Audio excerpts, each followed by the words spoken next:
ચકચારી કલકત્તાના દુષ્કર્મ અને હત્યાના કેસનો ચુકાદો માત્ર 57 દિવસમાં આવી ગયો છે। આ કેસના ચુકાદામાં આરોપી સંજય રોયને જધન્ય અપરાધ બદલ આજીવન કેદ અને ₹50,000ના દંડની સજા ફટકારવામાં આવી છે। પણ આ કેસમાં હજુ પણ મૃતક મહિલા ડોક્ટરના પરિવારને તપાસથી સંતોષ નથી તેવું માધ્યમો દ્વારા જાણવા મળી રહ્યું છે। કારણ કે પરિવારનો દાવો છે કે આ મામલે સીબીઆઈએ માત્ર એક જ આરોપીની ધરપકડ કરી છે। ખરેખર તેમની દીકરી પર દુષ્કર્મ અને હત્યાના કેસમાં અન્ય કેટલાક લોકો પણ સંડોવાયેલા છે જે આજે પણ આઝાદ ફરી રહ્યા છે।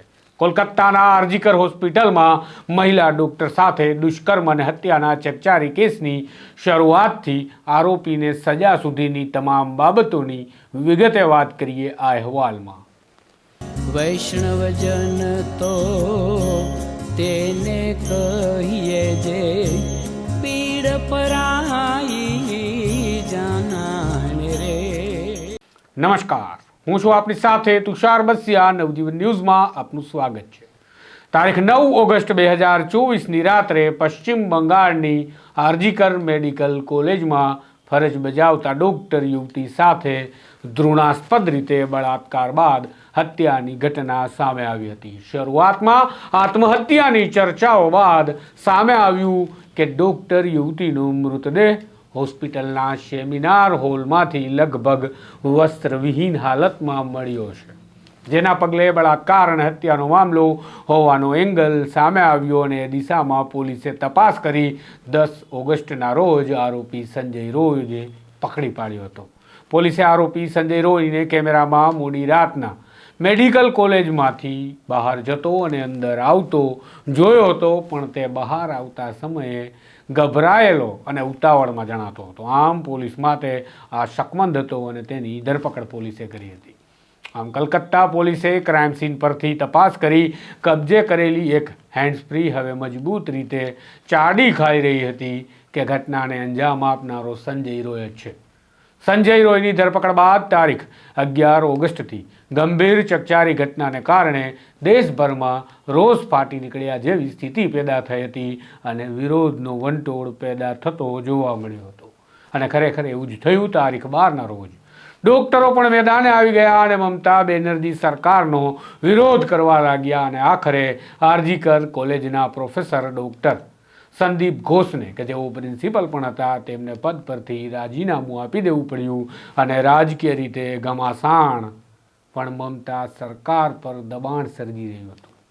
આ સ્થિતિમાં કલકત્તા હાઈકોર્ટનું પણ આ મામલામાં ધ્યાન ખેંચાયું અને તારીખ 13 ઓગસ્ટે હાઈકોર્ટે સુઓ મોટો કાર્યવાહી કરી અને સાથે જ આંદોલન પર રહેલા ડોક્ટર્સને સેવાઓ પર ફરી કાર્યરત થવા માટે કોર્ટે જણાવ્યું। પણ ડોક્ટર ટસના મસ ન થયા અને પછી તો હ્યુમન રાઇટ્સ પણ આ કેસમાં દખલઅંદાજી કરે છે ને ઘણું બધું થયું।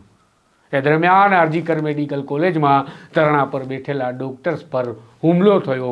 હોસ્પિટલમાં ટોળા ઘૂસ્યા, ટોળાએ તોફાન કર્યા અને તોડફોડની ઘટનાને અંજામ આપ્યો। બળતામાં ઘી હોમાયું, જેના પગલે ભયંકર રોષ ભભૂક્યો અને દેશભરના ડોક્ટર્સે એક સૂરમાં ઉગ્ર વિરોધ નોંધાવ્યો। આખરે 19 જેટલા લોકોની હોસ્પિટલમાં તોડફોડ અને હુમલાની ઘટના મામલે ધરપકડ થઈ। એવામાં તારીખ 18 ઓગસ્ટે સુપ્રીમ કોર્ટે ડોક્ટર્સ પર હુમલાની ઘટના બાદ મામલો હાથમાં લીધો અને 20 ઓગસ્ટે સુપ્રીમ કોર્ટના ચીફ જસ્ટિસ ડીવાય ચંદ્રચૂડે ડોક્ટરોની સુરક્ષા નક્કી કરતા એક રાષ્ટ્રીય પ્રોટોકોલ માટે 10 લોકોની ટાસ્ક ફોર્સની ગઠન કરવાની જાહેરાત કરતો આદેશ કર્યો। આ બધી જ ઘટનાઓ વચ્ચે 19 ઓગસ્ટના રોજ સીબીઆઈની એન્ટ્રી થઈ ગઈ અને આરોપીની પૂછપરછ અને કેસની તપાસ સીબીઆઈ દ્વારા શરૂ કરવામાં આવી। સીબીઆઈએ 25 ઓગસ્ટે મેડિકલ કોલેજના તત્કાલીન પ્રિન્સિપલ ડોક્ટર સંદીપ ઘોષ અને પૂર્વ ડેપ્યુટી સંજય વશિષ્ઠ સહિત 13 લોકોના ઘર પર દરોડા કર્યા અને કેટલુંક સાહિત્ય કબજે કર્યું। આ તપાસનો ધમધમાટ કલાકો સુધી મકાનોમાં ચાલ્યો અને હવે રાજકીય ઘમાસાણ પણ ચરમસીમા સુધી પહોંચવા લાગ્યું હતું।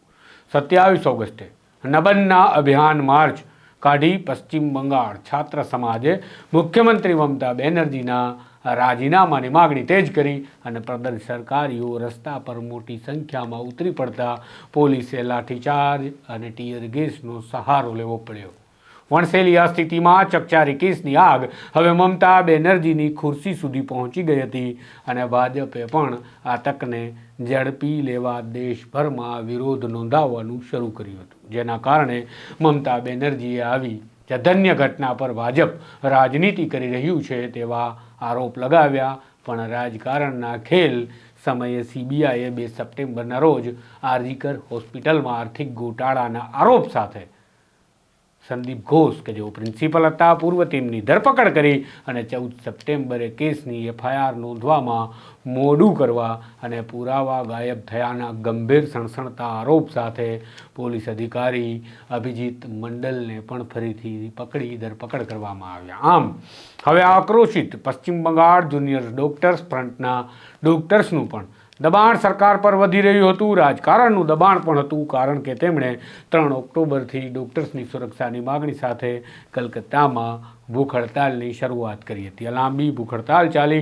આમ કાયદાકીય ઘમાસાણ વચ્ચે, રાજકીય ઘમાસાણની વચ્ચે 4 નવેમ્બરે સીબીઆઈએ શિયાલદાહ કોર્ટમાં આરોપી સંજય રોય વિરુદ્ધ ચાર્જશીટ એટલે કે આરોપનામું રજૂ કર્યું અને 11 નવેમ્બરના રોજથી કેસની સુનાવણી શરૂ કરવામાં આવી હતી. અને તારીખ 18 જાન્યુઆરીના રોજ શિયાલદાહ કોર્ટે આજીજી કરતા અને આરોપોથી ઇનકાર કરતા આરોપી સંજય રોયને દોષિત જાહેર કર્યો અને સજાની સુનાવણી આજરોજ એટલે કે તારીખ 20 જાન્યુઆરી 2025 પર નિયત કરી હતી, જેના કારણે 2 દિવસથી અટકળો ચાલતી હતી કે સંજય રોયને ફાંસી થશે કે આજીવન કેદ. પણ હવે સામે સ્પષ્ટ ચિત્ર આવી ગયું છે કે આજે કોર્ટે સંજય રોયને આજીવન કેદ અને ₹50,000નો દંડ કરતી સજા ફટકારી છે. માધ્યમો જણાવે છે કે કોર્ટમાં સંજય રોય બચાવ માટે કહેતો હતો કે મેં કશું કર્યું જ નથી, મને ખોટો ફસાવી દેવાયો છે, હું તો રુદ્રાક્ષની માળા પહેરું છું, જો મેં કંઈ કર્યું હોત તો તે માળા પણ ઘટના સ્થળ પર તૂટીને પડી ગઈ હોત, પણ તેવું થયું નથી. આરોપી સંજયની આવી વાહિયાત દલીલો અને તર્કને કોર્ટે પાયાથી ઉડાવી દેતા સંજયને બીએનએસની કલમ 64, 66 અને 103(1) હેઠળ દોષિત જાહેર કરી આજીવન કેદની સજા ફટકારી છે. પરંતુ આ કલમો હેઠળ ફાંસીની સજાની જોગવાઈઓ પણ છે.